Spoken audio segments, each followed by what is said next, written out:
Aujourd'hui, dans l'arène de combat, nous avons deux des plus grands ennemis de Godzilla qui s'affrontent en face à face. En plus, je suppose qu'il s'agit techniquement de deux versions différentes de Ghidorah, donc c'est vraiment juste pour voir laquelle est la plus puissante. C'est Mechagodzilla contre King Ghidorah. Alors, qui va l'emporter ici? Découvrons-le.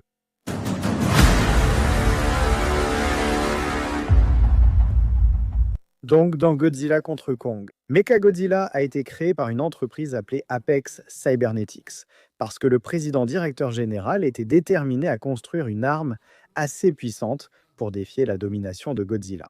Ce qui, je suppose, a du sens. Vous en avez probablement assez des monstres géants qui détruisent les villes, même s'ils essaient de vous protéger. Mais les titans ne faisaient-ils pas aussi du bien en aidant à restaurer la Terre et à stopper le changement climatique et tout ça? Il faudra peut-être accepter le bon et le mauvais. Mais pour faire tout ça, pour vaincre Godzilla correctement, ils ont utilisé deux têtes de King Ghidorah et leur lien télépathique pour créer un immense kaiju métallique pilotable par un humain. Ne t'inquiète pas, ça n'a pas vraiment de sens dans le film non plus. Mais ensuite, Ghidorah a quand même réussi à prendre le contrôle, et franchement, je ne sais vraiment pas comment c'était possible. Je croyais que Ghidorah était mort et que ce n'était qu'un crâne. Acceptons-le simplement. Donc Ghidorah a pris le contrôle et le Mechagodzilla s'est déchaîné et a commencé à semer le chaos dans le centre-ville de Hong Kong. Ensuite, il a affronté Godzilla et semé le chaos également. Ensuite, il a affronté Kong ainsi que Godzilla et Kong en même temps. Donc Mechagodzilla est évidemment incroyablement puissant. Il est capable de complètement dominer Godzilla, de le mettre à terre, de le projeter à travers des bâtiments. Il a aussi fait pareil avec Kong. Certes, maintenant, les deux étaient épuisés après s'être presque entretués, mais malgré tout, nous n'avons jamais vu Godzilla se faire dominer aussi rapidement lors d'un combat. Mechagodzilla a complètement dominé dès le tout début. Godzilla était en gros juste son sac de frappe à certains moments. C'est aussi un mecha, ce qui veut dire qu'il possède toutes sortes d'armes et de gadgets également. Il possède des lance-missiles montés sur les épaules, capables d'étourdir et de faire tomber Godzilla. Il peut lancer de puissants coups de poing énergétiques. En gros, imaginez Iron Fist, mais bien plus destructeur. Ça a aussi mis Godzilla à terre. Même sa queue est équipée d'une perceuse mortelle. Et pour couronner le tout, Mechagodzilla possède son propre souffle atomique, capable de trancher un Skullcrawler, de rivaliser avec le souffle atomique de Godzilla, et même de surpasser le rayon de Godzilla. Donc Mechagodzilla est sacrément puissant, c'est vraiment autre chose. Mais être simplement puissant ne suffit pas pour gagner ici. Parce que King Ghidorah est aussi incroyablement puissant. Je veux dire, pour commencer, il y a sa taille. Il fait absolument paraître Godzilla minuscule. Regardez cette comparaison de taille. Et en plus de ça, Ghidorah affiche un poids de 140 000 tonnes, soit plus de 10 000 tonnes. Il explose toutes les échelles sur lesquelles il tombe. Et quand tu manipules un tel poids, eh bien, tu vas être incroyablement fort, tout simplement. Sans même faire d'effort, il s'est affronté à Godzilla et a créé des ondes de choc assez impressionnantes. Il a surpassé Rodan, ou l'a mis hors de combat d'un seul coup. Même les ailes de Ghidorah sont incroyablement puissantes, brisant la glace, détruisant facilement des bâtiments, les envoyant s'effondrer au sol. Pour couronner le tout, Ghidorah a réussi à dominer Godzilla, à l'étrangler, puis à le soulever, à l'emmener très haut dans le ciel et à le laisser tomber depuis la limite de l'atmosphère. Pour rendre cela encore plus impressionnant, ce n'était même pas assez. Le grand G pèse 90 000 tonnes. King Ghidorah est capable de soulever et de déplacer facilement près de 10 000 tonnes. Mais même si Ghidorah est fort, vraiment fort, nous venons de prouver qu'il pourrait être encore plus résistant. Les balles et les missiles ne font absolument rien au grand gars. Ils ricochent simplement sur ses ailes, sans aucun dommage, sans conséquence. Il a encaissé des tonnes d'attaques de Godzilla et en a ignoré beaucoup, et il a pris un souffle atomique en pleine poitrine de la part d'un Godzilla surchargé. Comme si cela ne suffisait pas, King Ghidorah a survécu à l'Oxen Destroyer, une arme qui a tué tout être vivant dans un rayon de 3 km. Quelque chose qui a failli tuer Godzilla lui-même.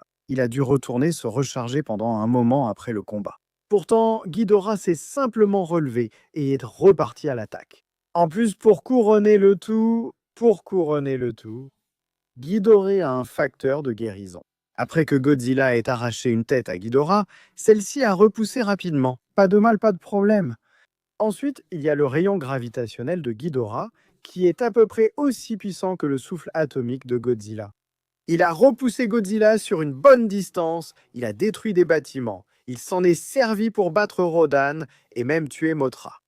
Ghidorah peut aussi absorber l'énergie d'autres sources, comme drainer l'énergie nucléaire directement du corps de Godzilla ou puiser dans le réseau électrique de Boston. Il libère d'énormes décharges électriques depuis ses ailes. On pourrait même dire qu'il a absorbé de l'énergie de ce volcan pour pouvoir régénérer sa tête au départ. Et si vous pensez que quelqu'un comme Thor ou Tornade peut contrôler la météo, regardez simplement Ghidorah. Il a commencé à générer des tempêtes dès qu'il a été libéré de la glace. Plus tard dans le film, il a été dit qu'il générait des ouragans de catégorie 6 alors qu'il volait partout. Honnêtement, je ne savais même pas qu'une catégorie 6 était possible. Je pensais que la catégorie 5 était le maximum. Donc les deux sont puissants. C'est évidemment vrai, mais qu'est-ce qu'on peut faire avec tout ça? Qui va l'emporter ici? Ils ont tous deux affronté Godzilla. Ce sont deux des plus grands ennemis de Godzilla. Alors voyons comment chacun s'est débrouillé face au grand monstre. Je ne pense même pas qu'on doive trop y regarder. Mechagodzilla s'en est évidemment beaucoup mieux sorti lors de son combat. Ça ne vaut même pas la peine d'en discuter. La différence, c'est ce qu'ils ont combattu Godzilla à divers niveaux de puissance. Ghidorah a affronté Godzilla normal en Antarctique et dans l'océan, puis il s'est battu contre un Godzilla boosté après la bombe nucléaire et a été tué par Godzilla de feu. D'un autre côté, Mechagodzilla s'est battu contre un Godzilla affaibli qui venait juste de finir son combat contre Kong. Mais même dans ce cas, je préfère quand même les performances de Mechagodzilla contre Godzilla. Donc, dans King of the Monsters, Ghidorah s'est enfui de son premier combat contre Godzilla, et je ne pense vraiment pas que ce soit l'armée qui ait forcé Ghidorah à battre en retraite. Le réalisateur du film a dit que Godzilla aurait tué Ghidorah lors de leur deuxième combat si les humains ne s'étaient pas interposés. Et lors du troisième combat, Godzilla est entré dans l'affrontement survolté et il était en train de gagner. Ensuite, Ghidorah s'est survolté à son tour et il était en train de gagner. Et puis Godzilla s'est encore plus survolté et il a tué Ghidorah. Voilà comment tout s'est passé. D'un autre côté, Mechagodzilla dominait complètement Godzilla, dominait Kong, dominait à la fois Godzilla et Kong. Et je pense qu'il aurait gagné ce combat si le scénario n'avait pas décidé qu'il devait perdre. Parce qu'il les avait tous les deux en difficulté avant que ses commandes ne soient désactivées. Puis Kong a utilisé sa hache contre lui. Et n'oublions pas à quel point cette hache est puissante. Chargée, elle pouvait neutraliser Godzilla d'un seul coup. En gros, ouais, c'était comme la lance en kryptonite dans Batman v Superman, elle devait forcément tuer Mechagodzilla. Donc je pense simplement qu'être aussi dominant face à deux kaiju Apex, même s'ils étaient affaiblis après s'être battus l'un contre l'autre, c'est mieux que de se battre contre un seul titan Apex. Surtout si le réalisateur pense que Godzilla normal peut tuer Ghidorah normal. Si Godzilla peut le faire, alors Mechagodzilla peut le faire aussi. Donc oui, il pourrait s'agir d'un biais de récence. Je l'admets complètement, mais je pense que Mechagodzilla l'emporte ici. Mechagodzilla gagne. Que pensez-vous? Donnez-moi vos avis en commentaire. Qu'avez-vous pensé du film? Qu'avez-vous pensé de Godzilla contre Kong? Donnez aussi votre avis ci-dessous. Pensez à liker, vous abonner et activer les notifications. Rejoignez l'armée d'Anko et je vous dis à la prochaine fois.